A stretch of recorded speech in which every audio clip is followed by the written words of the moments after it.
They're trying to bury this before sundown.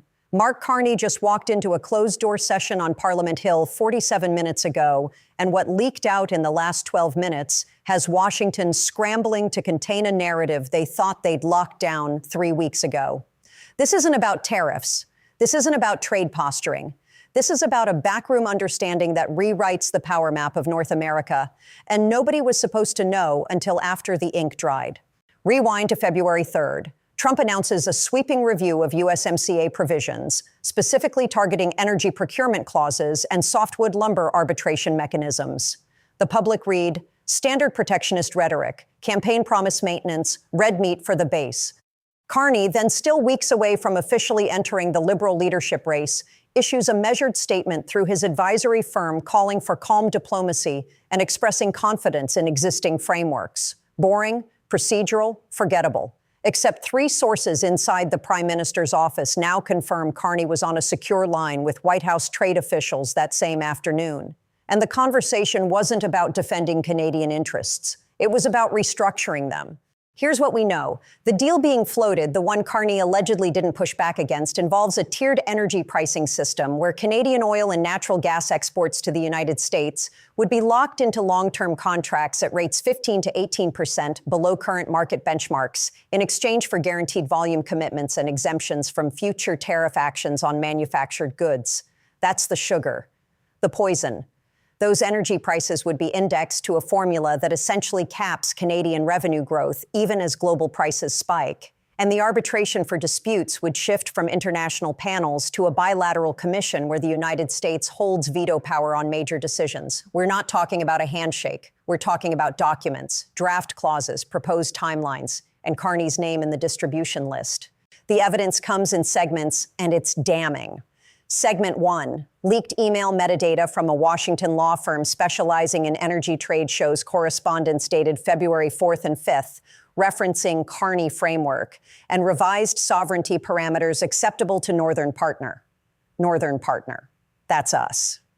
Segment 2, a junior staffer in Canada's Department of Foreign Affairs, speaking on condition of anonymity, confirms that a policy memo circulated internally on February 7th outlining contingency positions should Carney proposal gain traction. The memo wasn't theoretical. It included risk assessments on provincial pushback, specifically from Alberta and Saskatchewan, and estimated economic impacts measured in lost revenue to provincial treasuries. Segment 3, flight logs. Carney was in New York on February 8th. Public schedule said private meetings with financial sector leaders. Except 2 people who work in the building where those meetings allegedly occurred say they never saw him. What they did see, a black SUV with diplomatic plates entering an underground garage used almost exclusively for off-the-record government consultations. But here's where it gets darker. There's a 4th segment that just surfaced in the last 90 minutes, and it changes everything. A former Bank of Canada analyst who worked under Carney during his governorship reached out through encrypted channels to a parliamentary staffer and provided transaction records showing that between February 1st and February 10th, 3 separate consulting firms with direct ties to Carney's advisory network billed a combined $1.2 million to an American energy consortium with documented connections to Trump administration officials. The billing codes reference strategic framework development and cross-border regulatory harmonization. That's not smoking gun language. That's a smoking artillery piece. These firms don't work for free, and they don't work on speculation. Someone was paying for a deliverable, and that deliverable had Carney's intellectual fingerprints all over it. Now layer in the political timing. Trudeau announces he's stepping down on January 6th. The Liberal leadership race is wide open. Carney's been circling for months, playing coy, letting speculation build. But he needs something. He needs a differentiator. He can't just be the technocrat, the Goldman Sachs alumnus, the Bank of England guy who sounds smart but feels distant. He needs to be the man with the plan, the one who can stand across from Trump and not blink. So what better way to establish that credibility than to walk into the leadership race having already done the impossible?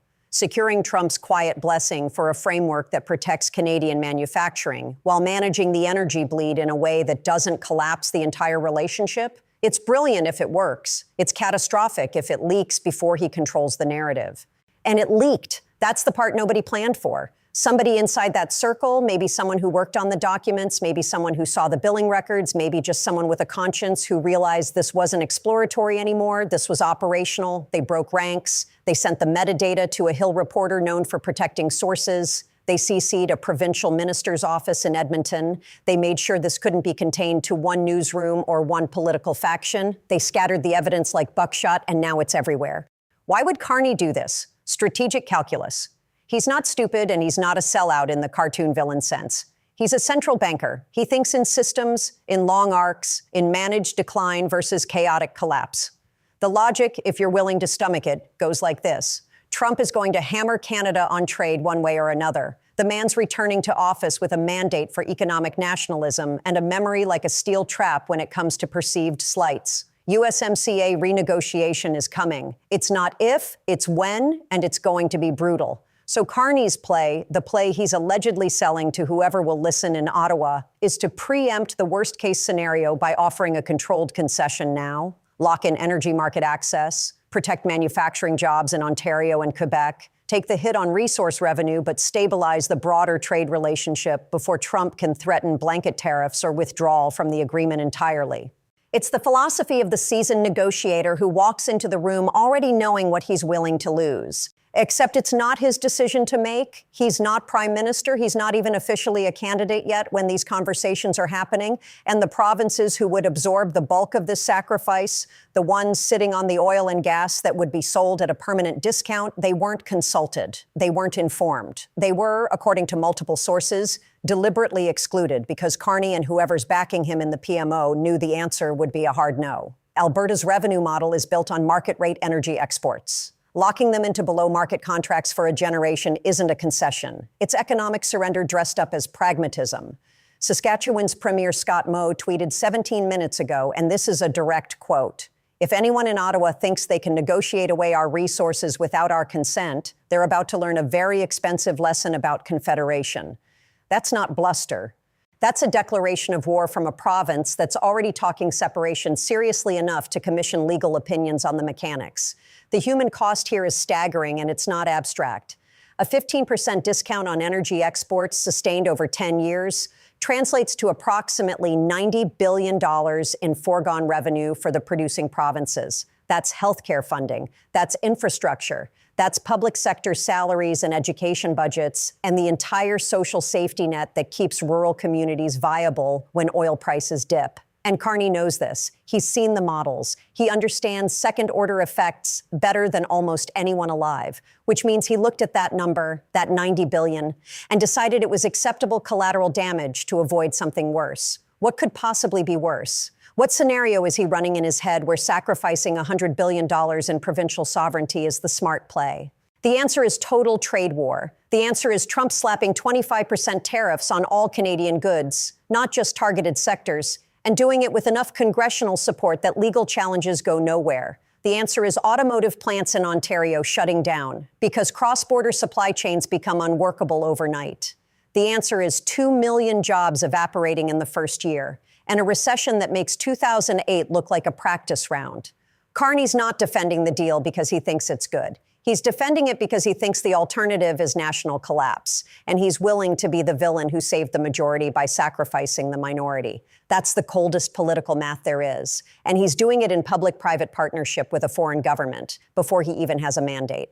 Now run the scenarios. Scenario 1, probability 40%. This leaks completely. Carney's team goes into damage control. He denies the specifics while admitting exploratory conversations and frames it as due diligence for a potential future government. The Liberal base splits. The NDP smells blood. Poilievre runs attack ads that write themselves. Carney's leadership bid dies before it launches. Scenario 2, probability 35%. Carney doubles down. He makes the case publicly that Canada is facing an existential trade crisis and that hard choices are necessary to protect the majority of Canadian jobs, even if it means sacrificing resource revenue. It's a gamble on selling managed decline as responsible leadership. Some economists back him. Bay Street backs him. The West revolts. National unity crisis speeds up, doesn't slow down. Scenario 3, probability 20%. The story gets buried.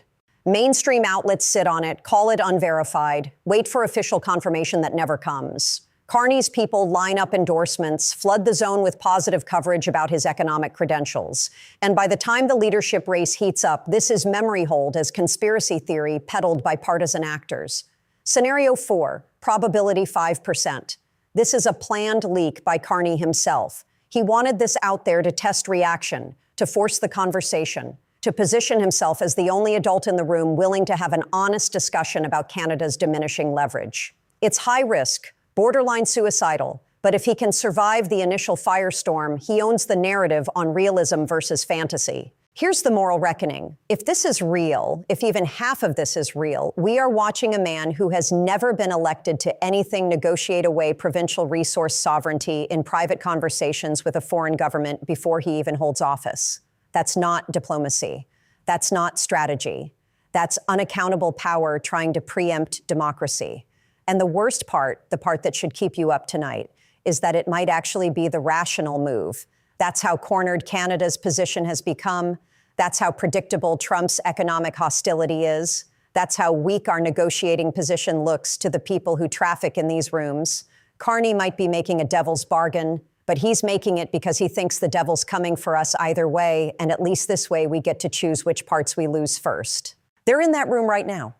Carney, senior Liberals, probably legal counsel, definitely people whose job it is to make this disappear. And in Washington, you better believe there are trade reps and White House staffers watching Canadian media feeds, measuring the blast radius, deciding whether to confirm, deny, or let the silence do the work. This story breaks wider in the next 6 hours, or it gets smothered. There's no middle ground. So here's your job. Watch who stays quiet. Watch which outlets run this and which ones spike it. Watch whether Carney emerges with a carefully crafted non-denial or whether he goes dark for 72 hours while the spin doctors work. And ask yourself, if the people who want to lead us are willing to trade away our economic sovereignty before they even take power, what exactly are they planning to give away once they're actually in charge? Drop your take in the comments. Tell me if you think this is a necessary evil or a betrayal we can't come back from. And if you want to see where this goes next because it's going somewhere fast, hit that subscribe button because the next 48 hours are going to redefine what's possible in Canadian politics, and most people won't even know it happened until it's already done.